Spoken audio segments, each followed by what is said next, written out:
हरे कृष्ण। श्रीमद् भागवतम प्रथम स्कंद अथ दशम अध्याय। आज विषय वस्तु होचंती भगवान श्रीकृष्णंकर द्वारकापुर को गमन। सौनक ऋषि पचारिले, धार्मिक शिरोमणि महाराज युधिष्ठिर तो वैराग्य तांकर बहुत थिला। से किपरि राज्य संचालन करिबा पई प्रवृत्त हेले। निजर पैतृक संपत्ति को आतताई माने माड़ी जो बसिथिले बा कब्जा कर रखिथिले सेमानंकु नाश करिबा परे किपरि भावरे से राज्य शासन कले एवं की कर्म कले। श्री सुत गोस्वामी कहिले, भगवान श्री हरि हेउछन्ति समस्त सृष्टिर समृद्धि प्रदायक। तेणु परस्पर कलहर अग्नि रे पड़ी विध्वस्त हो जाइथिबा कुरुकुल को से पुणी थरे अंकुरित करिदेई धर्मराज युधिष्ठिर को राज्य सिंहासन रे बसाई देई भगवान अत्यंत प्रसन्न लाभ कले। भीष्म पितामहंकर ओ भगवान श्रीकृष्णंकर उपदेश सुनी युधिष्ठिर महाराजंकर अंतकरण रे विज्ञानर उदय हला। तांकर समस्त भ्रांति मध्य तुटिगला। भगवानंकर आश्रय रे रही से समुद्र पर्यंत व्यापी थिबा समस्त पृथ्वी को इंद्रंक परि शासन कले। भीमसेन एवं तांकर अन्य भाई माने तांकर आज्ञा को पालन करुथिले। तांक राज्य रे आवश्यक अनुसारे वर्षा हेउथिला। भूमि रे यथेष्ट परिमाण रे अन्न एवं अन्य जो शस्य अछि ताहा मध्य उत्पन्न हेउथिला।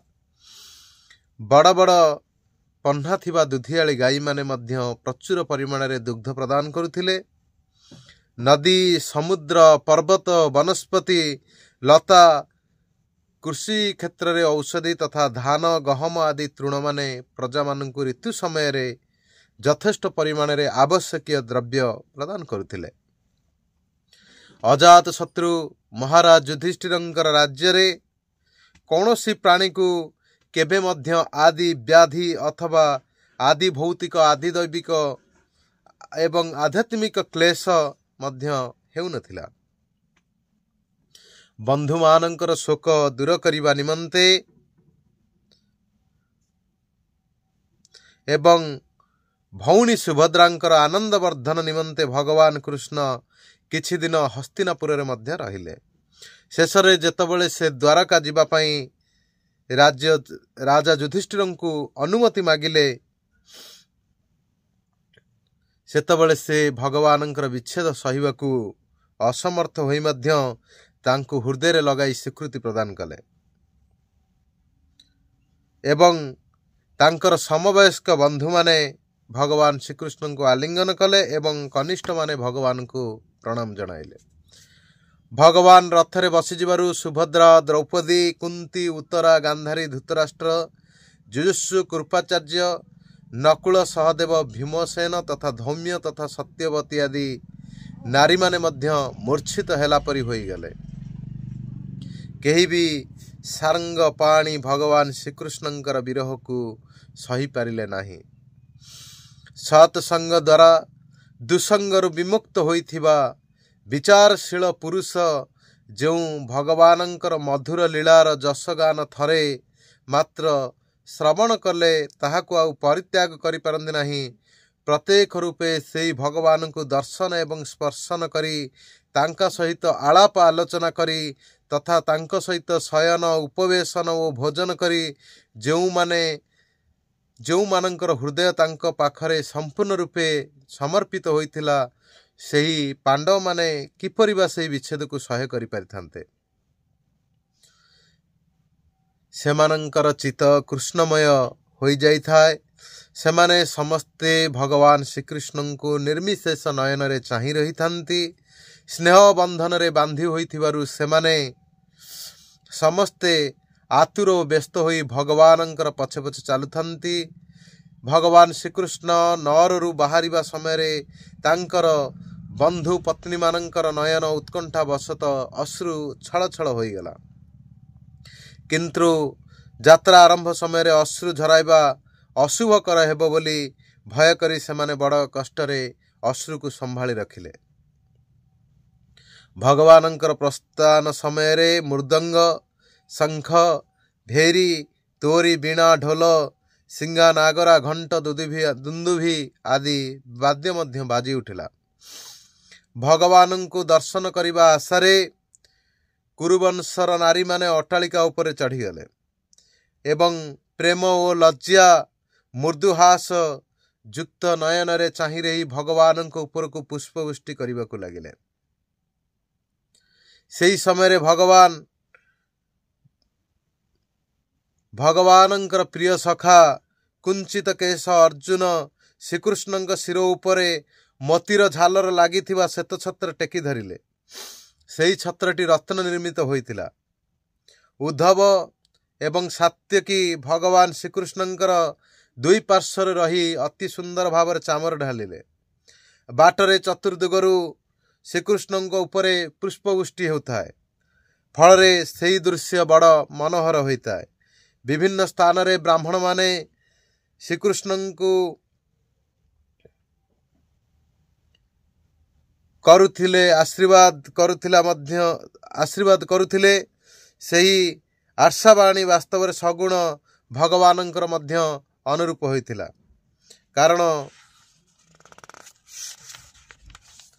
सगुण भगवान ठारे सब किछि चलिबो किंतु ताहा निर्गुण भगवानंकर अनुरूप होई नथिला।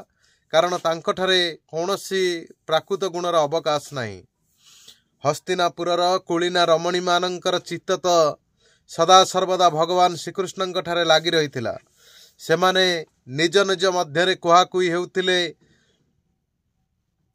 ताहा समस्तंकर मन एवं कर्ण को मध्य आकृष्ट करि नेउथिला। सेमाने निज निज मध्यरे कुहाकुई हेले, हे सखी ये हेउछंती सही परम पुरुष जे कि प्रलय काल मध्य निज अद्वितीय निर्विशेष निर्गुण रूप में मध्य अवस्थित रुहंती।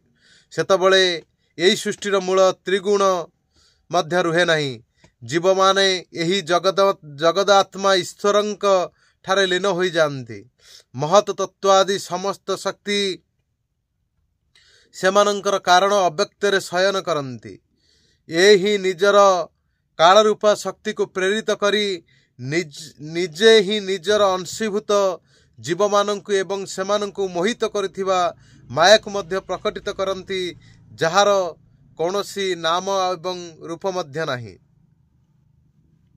एवं सेही नाम एवं रूप नथिबा वस्तु को नाम रूप देई से समस्त सृष्टि को निर्माण करंती एवं संकल्प द्वारा नाना शास्त्र मध्य से रचना करंती।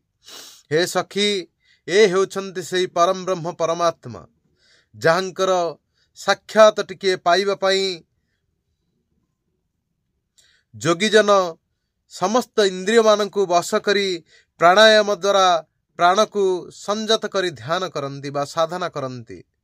किंतु साधकर हृदय रे प्रगाढ़ भक्ति जाग्रत हेले ही तथा अंतकरण सत्वमय हेले ही ताहांक कृपारु भगवानंकर साक्षात्कार होता है। माने भगवान निजे कृपा करी भक्तर हृदय रे भक्त को दर्शन दियंती। हे सखी व्यास आदि ऋषि माने यही पुराण पुरुषोत्तमंकर लीला कथा वेद तथा अन्य गोपनीय शास्त्र मानंकरे गान करिछंती। ए हेउछंती सेही अद्वितीय ईश्वर जे कि लीला छଳରେ जगत को सृष्टि पालन एवं संहार करंती। किंतु से सब करी मध्य एथिरे से आसक्ति होंती नहीं। जेतबळे तामस बुद्धिर राजा माने अधर्म मार्ग रे जीवन यापन करंती, सेतबळे एही श्रीकृष्ण ही सत्व गुण ग्रहण करी ऐश्वर्य सत्य रीत दया ओ जस प्रकटन पूर्वक जगत मंगल निमंते जुगे जुगे अवतार ग्रहण करती। आहा जदुवंश हेउछि सतेरे धन्य। लक्ष्मीपति पुरुषोत्तम भगवान श्रीकृष्ण सही वंश रे जन्म ग्रहण करी ताहाकु सम्मानित करिछन्ति। पवित्र मधुवन ब्रजमंडल मध्य अत्यंत धन्य, कारण यही श्रीकृष्ण आपणा शैशव और कैशोर अवस्था रे नाची खेली ताहाकु सुशोभित करि दैछन्ति। बड़ आनंदर कथा जे कुशस्थली द्वारका स्वर्गर जश को मध्य परास्त कर पृथ्वीर पवित्र जश बढ़ाई देछि। से परि बा न करंता किपरि सेठाकार प्रजा माने पर तांकर स्वामी श्रीकृष्णंकर अनुग्रह स्मितावलोकन को प्रत्यह यह दर्शन करी आनंद लाभ करुछन्ति। सखी ये जो स्त्री मानकर पानी ग्रहण करिछन्ति सेमाने पूर्व जन्म रे निश्चय व्रत स्नान होम आदि द्वारा भगवान परमात्मांकर आराधना करिथिबे। कारण जो अधर सुधा को स्मरण करिबा मात्रे ब्रजबाला माने आनंद रे मूर्छित हो जाउथिले, ताहांकर पत्नी माने सही अधर सुधा बारंबार पान करुछन्ति। एही श्रीकृष्ण रुक्मिणींकर स्वयंवर रे शिशुपाल आदि गर्भी राजा मानंकर मान को मर्दन करिथिले। एहांकर रुक्मिणी आदि अष्टपाटराणी अछन्ति। प्रद्युम्न सांब आंब आदि वीर माने हेउछन्ति सेमानंकर पुओ। पुणी भौमासुर को मारी संगरे नै आसीथिबा हजार हजार पत्नी मध्य एहांकर अछन्ति।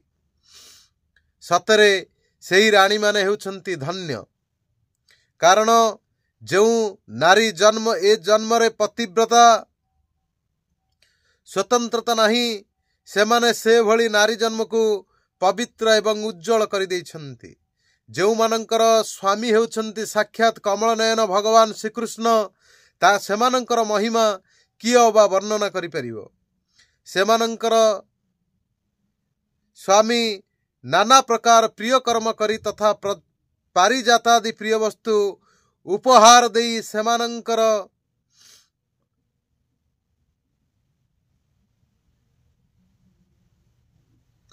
प्रेम एवं आनंद को अभिवृद्धि करि दैथान्ति एवं केबे क्षणटीए मध्य सेमानंकु छाड़ी अन्यत्र जानती नहीं।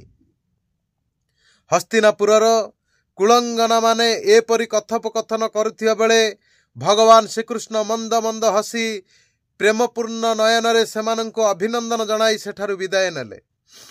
बाटरे काले कौनसी शत्रु आक्रमण करिदेव स्नेह अधिक हेतु अजात शत्रु युधिष्ठिरंकर मनरे एपरि आशंका जात हैला। सेथिपई से मधुसूदन श्रीकृष्णंकर संगरे निजर चतुरंगिणी सेना पठाई देले। गभीर प्रेम हेतु कुरुवंशी पांडव माने भगवानंकर संगरे बहु दूर पर्यंत बड़ाई देवाकू गले। सेमाने तो भावी विरहरे व्याकुल हो जाइथिले। भगवान श्रीकृष्ण सेमानंकु बुझाई सुझाई विदाय देले एवं निजे सात्यकी उद्धवादी प्रेमी मित्र मानक सहित द्वारका यात्रा कले। हे सौनक, से कुरु जंगाल पांचाल सुरसेन जमुना तटवर्ती प्रदेश ब्रह्मावर्त कुरुक्षेत्र मत्स्य सारस्वत मरुद्धन देश पार होई सौवीर ओ आभीर देशर पश्चिमस्थ आनर्त देश रे पहुंचले। सेतबळकु अधिक चाली चाली भगवानंकर रथर घोड़ा माने थकी पड़िथिले। से द्वारका बाहुड़ीबा बेले बाटरे स्थाने स्थाने लोके उपहारादि द्वारा भगवान को सम्मानित करुथांती। संध्या होई गले से रथरु ओह्लाई पड़ुथांती एवं जलाशय को जाई संध्या वंदना करुथांती। इति श्रीमद् भागवते महापुराणे परमहंस संहितायां प्रथम स्कंदे नमिषयो उपाख्याने श्रीकृष्ण द्वारका गमन नाम 10 अध्याय। ओम नमो भगवते वासुदेवाय। हरे कृष्ण।